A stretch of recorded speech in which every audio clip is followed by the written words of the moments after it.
Cool. One episode. Let's jump into you lot's calamity.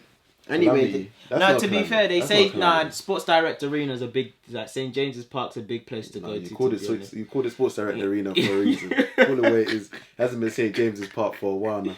Boy. But Anyway, I told you before we even kicked off at the Arsenal match. I said we won't lose here, but we'll go to Newcastle and we'll put an embarrassing performance. You actually said that, before the Arsenal match. You said it before the vlog. I knew it. Look at the stats now.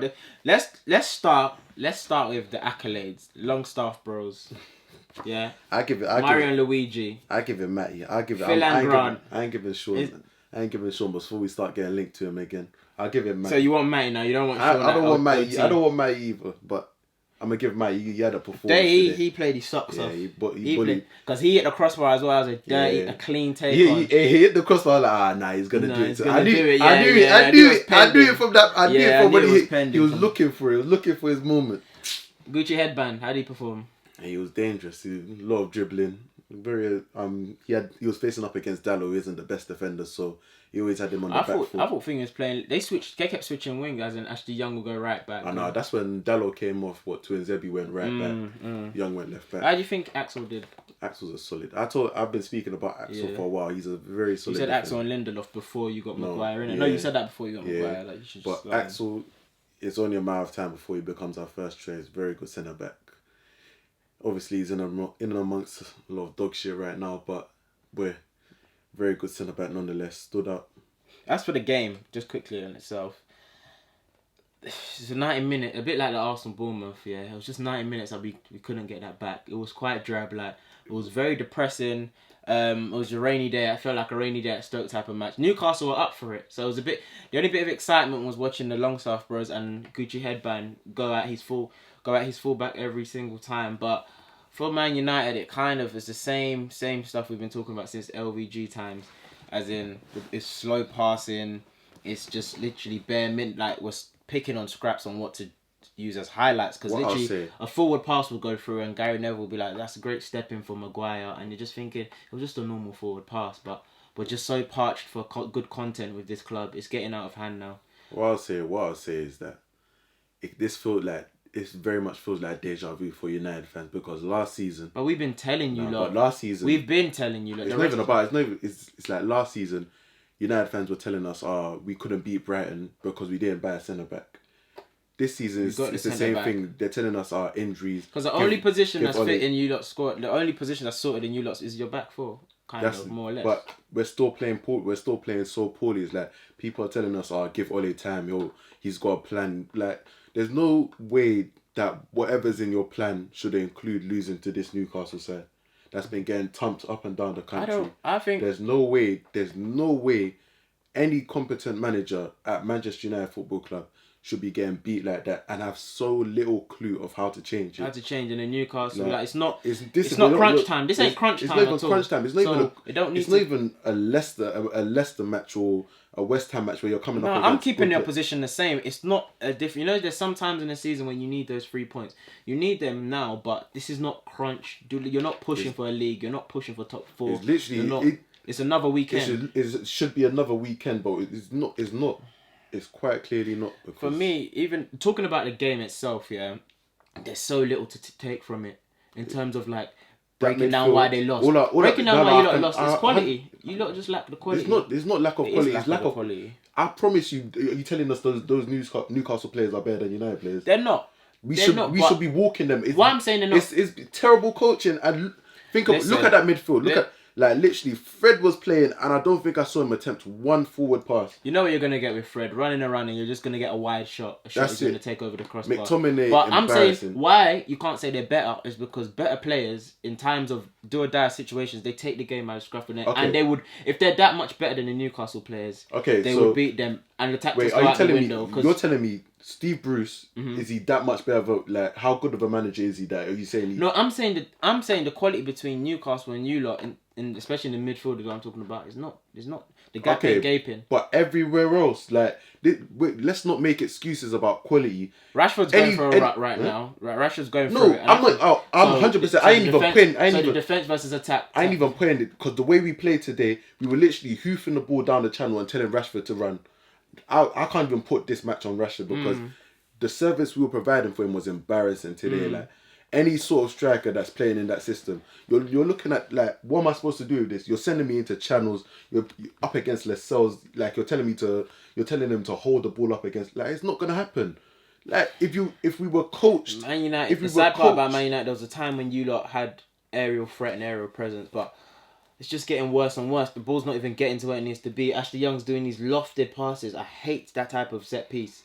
I hate that type of. He does with his crosses. He whips it. With his corners, he just hangs it in the air, and you're thinking... He does the wrong cross for the wrong time, yeah. Every single time, like, you could see someone's making a nice run across the box. You just wanted to whip it. You'll do a stupid floated ball to the back post. Keeper comes to hangs in the air, and every team you're playing so far that you do it with are known for their aerial presence. As in Newcastle already, they just train. See when Emery crossing the ball, like who actually lofted? Even Maguire, he had a free header at the end of the first half. Should be scoring that though. But we're not just going to pin it on him this and that, because another 90 minutes, no chance happens again. Just quickly, I think a lot of the public media, it's mad when you can just see, especially with Man United and predominantly Tottenham, throughout the years, when you lot go through bad spells, they protect a lot. Like with you, they protect Ollie, because I can tell the media are friends with him, as in like, and the studio heads, as in Gary Neville, the Souness, he's a nice guy, he's a good lad. Like, they don't want to say Ollie's got to go out, Ollie's got to go. They're not trying to be the board and the players. Whereas when it's Arsenal's turn back in the days, they were just quickly to get onto Wenger, quickly to get onto Mourinho. Do you get what I'm trying to say? But when it comes to Ollie, it's because they're friends with him. Like Rio Ferdinand, you look like a clown. All of these. Neville, you look like a clown. They don't want to run. They don't want to backtrack and they don't want to go against their friend. Because for me, the problem, like you said, let's quickly move on because we spent a lot on you lot. But the problem initially with Man United last season was you had a hole in defence. You couldn't fix it. Cool. If that was your main problem and your attack got you out of situations, even though it was still bad, keep that same attack. Yeah, you've got the 85 mil signing, so I wouldn't even say it betters the team back. But you got rid of what you had, so that made that worse. Improved your defence a bit. And I don't know which team can I remember that they have a solid defence but they have a weak attack and they still do well. And it's like, that's not how it works. You're not going to get points like that. You can get points the other way when Liverpool had a peak attack and a weak defence, but you can't have a good enough defence and a weak attack. So for me, it's bad management by Ollie. Well, he can't coach. It's cool. We can accept that. But that's not even coaching as in coaching tactics. This is coaching as in just like FIFA 20, FIFA 19, what you do like when you're playing FM. Like, this is just standard. But hey, anyway, I give it to Redknapp. He said like Ollie's out of his depth in terms of you can't go from Mold to Cardiff to Mold to United. Hey man, this all starts at the top, man. This all starts at the top. Who's picking the manager? Who's picking the culture? Let's go to the other United, the other Manchester team. Oh, the other Manchester team. The other Manchester team, the champions, losing 2-0 at home to Wolves. Adama Traore picking his day to net, a brace. Pep. Jimenez 2 assists. Pep. When you're racist like this, what can you expect? Let's touch on the Bernardo thing. Because for me, no, you go first. Look, them Spanish, Portuguese, man, there, all of these, like, Southern European countries, the West, like, you can tell they're not, like, racist, but the things they're saying are so racist. And the fact that the manager will come out and start talking about Bernardo Silva's character, he's a good guy, blah, blah, blah. We don't care about none of that. Like, these are the things you should be patterning. If you were a serious club, you wouldn't be speaking, telling us, Bernardo's a good guy. He didn't really mean it like that. If you look at it, Mendy kind of looks like. What are you actually doing here? What are you telling us? Like, what are you actually trying to do here? Like, for me, like you're saying the Spanish, Portuguese. For me, European leagues, because Italian like leagues they're so ignorant. They're just out of touch, and political correctness don't work for them, innit? And they're not very clued on with racism. They're still some of the words, the description of black, and then some of them is still Negro and stuff. You get what I mean? So they're just so out of touch. Bernardo Silva. Let's start with the black community as a whole, yeah, and black people. We're just so out of touch in terms of how important it is to be black and how proud it is to be black and how we're just so used to being oppressed and not speaking out on racism when you're the victim. That because I've been in work situations where people make racist jokes, but because you're like the only black one, you don't want to, and you're like the funny one, you don't want to bang out. So I understand where Mendy is at, but I'm not saying that's the situation with him, but there've probably been racist jokes in every dressing room, yeah. And you can't. It's not easy to speak out. What do you do? 100%. Like, at the same time, like at some point it's gotta be that like even if you keep those jokes. Because Bernardo's like, oh, he's my friend. Like, No, even if you keep those, but to put it on big Twitter, big social media. He's a klutz, like, and Pep's a klutz. They're both dummies. But I'm talking about Mendy and Sterling. Yes. Mendy in the sense that he's okay. I think Mendy. I'm putting it down to he's French, and he's a joke man. And I think he's a joke man. He allows these jokes to run. I think maybe he finds it funny. But Sterling, you've had a consistent position on racism, and it's clear he's been told by the club, don't say anything bad about Bernardo Silva. He shouldn't have spoken because we have to hold him to it. He's a man at the end of the day. No one forces you to do nothing. They got him out there. You've had a clear position on race, like that was forced upon him as well. Everything's been forced upon Sterling. But he's been like. And he's even though it's forced upon him, he's been happy to take. I don't think he's been happy to take it. Nobody's happy to take on a man. But Sterling's a shy character. That was forced upon him. I don't think it's forced upon him. I don't think Sterling's a loud character. I can't. It's not even about being loud. He's not about being loud. Him being outspoken, it was because it was forced upon him. And heavy is the head that wears the crown. But if that mantle's already on you, Man City shouldn't be able to police what you say because that stance you took. Because he said, "Oh, we're black and we're proud to be black," but it kind of does look like him. What are you talking about? It was just like. What are you talking about? Because that's borderline. That picture was borderline gollywog. It was basically gollywog. It was gollywog. So what are you talking about? Like, anyway, just a sour taste for him. Back to the match, innit? I'm very good at Adama Traore. Thank God it was you. The only black player at Wolves to score. Ironic. To be on the score. Oh, Bolly's there, but Bolly scored against them last season as well. Man. There's a link here. There's a link. So City pammed Watford the other day. Yeah, we thought we came and said don't piss off Pep. No, you said that. Okay. I said he's bold. Okay, cool. He's still bold, innit? But how is he letting this run? It's again it's the same midfield that he played in the Norwich match. I don't get how you have Bernardo Silva and Foden on the bench and you say, let me go with a midfield of Rodri, Silva and Gundogan. Like, it's just such a slow, like, you know what you're going to get with that midfield. Like, you need at least a little bit of X factor. Gundogan's got a noose around Pep's neck because I don't know why he still plays. I don't know why they gave him a new contract. He'll get found out if it was in any other team in the Premier. Like, in the last season, he finished the season as a 6. He played well. But this season, he's been played in that 8 position. It's just like, this is like, you don't need to be, like, you've got Foden, you've got Bernardo Silva on the bench. Like, you've got someone ready to take that Bernardo because of the racism thing. I've got no clue why he didn't play, but... and then the back fours...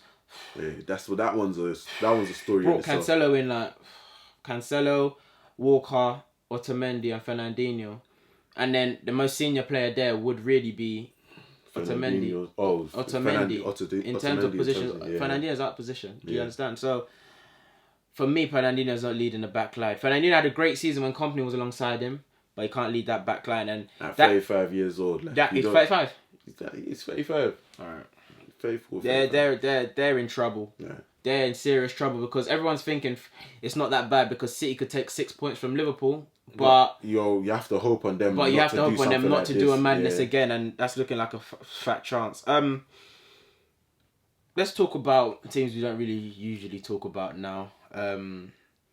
This is your bag, innit? Because they were Championship last season. Norwich Villa. Nah, big up Villa on scoring 5, man. Away at Carrow Road. I heard a lot of teams ain't scoring goals no more, man. It's nice to see some. These are the champions as well. Yeah, Wesley showing up. These are the Championship champions. This is what you need when your promoted side and you signed a big money striker. Like, you need him to. How much they signed Wesley for? It's like at least 15 to 20. 15 to 20. So yeah, you need him to show up. Scored a couple goals. Jack Grealish got on the score sheet. Norwich is just like they've got a lot of injuries right now. I'm not gonna hold them even though conceding 5 is bad. You never want to do that, but they've got a lot of injuries. So they're parched in terms of. But even with them same injuries, they beat City. So yeah. So sometimes their away form is bad. Sometimes they'll come off. Sometimes their home form is better. What's better with Norwich? I can't even tell you that, to be honest. It's better their away or home form. I'm not even sure. Because they got pumped 5-1 at home. But you don't want, like, it's hard with injuries. I'm not going to hold them accountable fully until they get some of their players back. But you can tell with this like a lot of the goals they conceded on Saturday as well came from their own mistakes. Like, it's gonna be the life and death of them. Sometimes you saw with Man City scored a couple great goals from playing out of the back and being confident with the ball. But at the same time, they are newly promoted squad who. Yeah, I was gonna say they're gonna give you got Basong and all of the like Hanley at the back. No, but they're competent in terms of ball retention. But wet with their first team. With their first team, but those, like you're saying, they're injured. A lot of them are injured, and so now the passes ain't really sticking. There's a bit shaky, and the quality is dropping a bit. So that leads on to my next question: do you think these lower teams can play progressive passing football that we like to see, or does it put them? Is it good that we always put them in a box and like saying they have to play the long ball, having to play the ugly? If it's your game, play 100%. But some of these teams are just being being told to play the ball out from the back, with no real idea how they're getting up the pitch. They're being told play out the back, be confident, but they're not being coached on how to get up the pitch. So it's kind of like you're writing your own downfall. If that's not your game, if that's not like, I see, it's a weird tangent, but I see it with England under-21s and their manager Adi Boothroyd. Like, he's never been a manager to play out from the back. Yeah, he's got all these young stars and he's telling them play out from the back, keep the ball, be confident. But he's never been that sort of manager. The thing is, with the playing out the back, like I said a couple episodes ago, they just copy a winning. If I could just finish, literally, like, it all comes down to the competency of your coach. Like, you can be a small team and have those philosophies. It's worked before in the past, but it's only gonna work if you're coached to do it right. If you're not coached to do it right, then you're writing your own downfall. I hear that still. I hear that, but everybody tries to copy a winning team. The winning team right now plays out the back, both in Liverpool and in City. Because even everyone copied the winning team with Conte, everyone played free at the back and like was compact and was rigid, and then and that's when the real wing backs came. Norwich has been doing this since the Championship. Like, but it goes unnoticed because it's in Championship. Do you get? Yeah. So, should they change their style of play because they've got not competent players which are not as competent in the lineup now with injuries, or keep going and grinding it out because they're gonna start saying, "Oh, Daniel Farker, you're doing this, you're doing that. Norwich really need to adjust. It's the Premier League." The narrative changes within 2-3 games. It's difficult, but at this point, you should just continue because there's no guarantee going long all the time. Like Pookie, you're playing out front. He's not the type to he's not a big man. Down. He's not. That's not his game. Man. He's not a target man. Play your game because they're coached well. They're well coached on the side. Might as well keep playing your own game. Get your players back. Hopefully it'll turn around. But as we said, this is the Premier League. It's intense. After a couple of losses, eyes are gonna fall on you eventually. So let's go on. I hope they play. Let's go on. Sorry to cut you off. Let's go on to Brighton and Amex Stadium. Yeah, man. Spurs 3-0. Whew.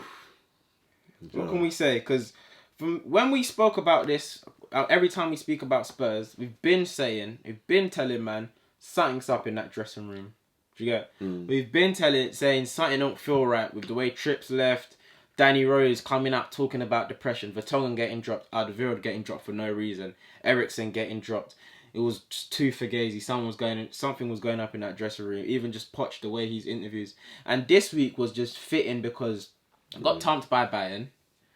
Poch this week in these interviews dropping swear words by accident. Oh, sir? Yeah. He swore. He said, "Oh, when they say we play shit." Oh, sorry. Do you get? But like, what's like? And then this whole Vertonghen thing that's come out with Eriksen's wife. I think he moved to her or something. We're getting into tabloid gossip. We're getting into tabloid gossip. We got to go there, innit? Nah, we got to go in there, innit? We ain't getting a check right now. We got to go. You can't sue us for this. Digital spy. Word. So now, with that being said, and then we're seeing all the time. We're seeing the black eye and Harry Kane, eye and Vertonghen because Harry Kane banged out when he found out all of that stuff. It's not far fetched to me. If it was any other team, I'd be like, "Oh, that's cap." But with Spurs, Eriksen already came out and denied it. You think he just cap? Is he gonna come? Is he gonna come out and admit it? Yeah, you never know. Is he gonna come out and admit it? He's not Giggs. He would. He's not. I'm talking about Rodri. I'm not talking about Ryan. He's not. So do you get? So, Nah, there's definitely something iffy. something's up in that dressing Something's room. up, but whether it's that story that's true, that at the end of the If day, it's not that story, it's something else. it's 100% on something the same else. level, because it's not just about football. Something is going on outside football within that dressing room, because it just looks like a bad place to be in.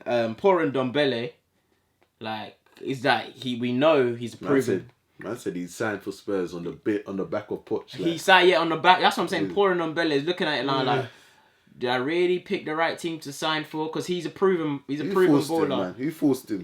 No, it was either you lot. He didn't want to come, you lot. Still signed for us. Cool. At least you're in London, innit? You can go on a night out. London night. Yeah, word. Sightsee. You can go cargo on the weekend. Like, it's still local, but there's just a lot of names, and it's affecting their football. The harmony plus Poch is over it as well. Like, it's just affecting their football. What we know about Spurs being rigid and then having their wing backs play well, or if they play through the middle, they can carry the ball and get through the lines quickly. It's just not looking the same. And can we say it's ever since Dembele left? I would say so, because even on the back end of their Dembele wasn't even the back playing end of their last... prem, the back end last season's prem, and that stretch was very smelly from them teams there, especially Spurs. Spurs were part of them. Obviously we thought Dembele would fix that. It's too soon to say he's not going to fix it. I liked what I've seen of him. In the Prem, but it's more. There's more moving parts than centre mid. Do you get? Son, is he injured? Yeah, he played yesterday. But I'm saying, is he injured? All of them falls out. Dele Alli. What's you can't. This is what happens when you're. He's been found out. He's never. 100% is about being found out. Is when your main thing is being in the right place to score goals. His goal scoring, yeah. And when you're that sort of player, when it's not falling. When the goals dry up, people start questioning your quality, questioning like what you bring to the table off the ball runs. Do you get? He was the best. Like them Lingard, the Ali. Ramsey, these type of players, off the ball, like third man runs, like when they get found out, it's like when the goals dry up, they get found. It seems like they get found out. 100%. Just I don't know. It's just dried up with Spurs, and I can't. My question is, they won't sack Poch. I believe he'll walk before they sack him.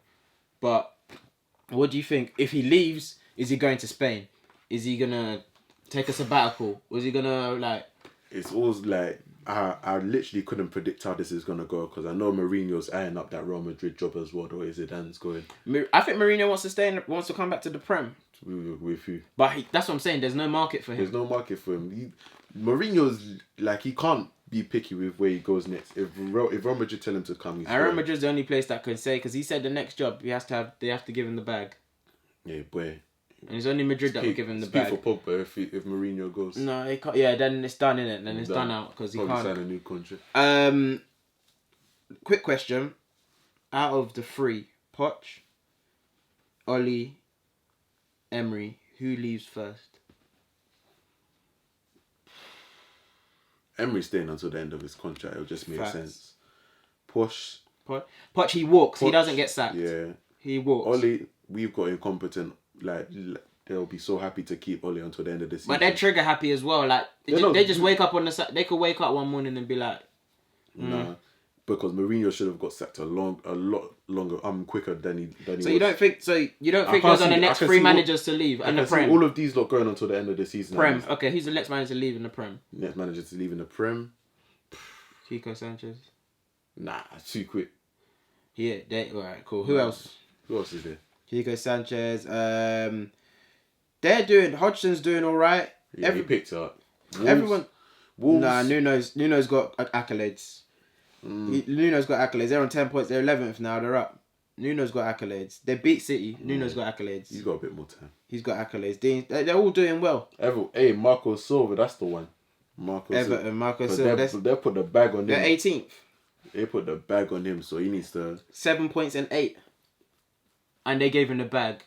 So, boy, I can see that. Like, I wanted it to work out so well for him, but it's just not... It ain't going to happen for him. Okay. Maybe Hussein Haffa, what's his name? The manager of Southampton? Possibly. That's another one. Okay. Because he's kind of slowed down since his good start. Fair enough, innit? guys, we see you still playing a fantasy league. Obviously, the app still bugs, but yes, keep going, keep pushing. Who's that? David. What, Santan? Yeah, Santan. Keep pushing, innit? Well done, guys. But yeah, that's been game week 8. We've got an international break. Week. It's been a great week. So yeah, like, subscribe, Get a load of this guy. all of that stuff, and yeah, we'll be seeing you soon.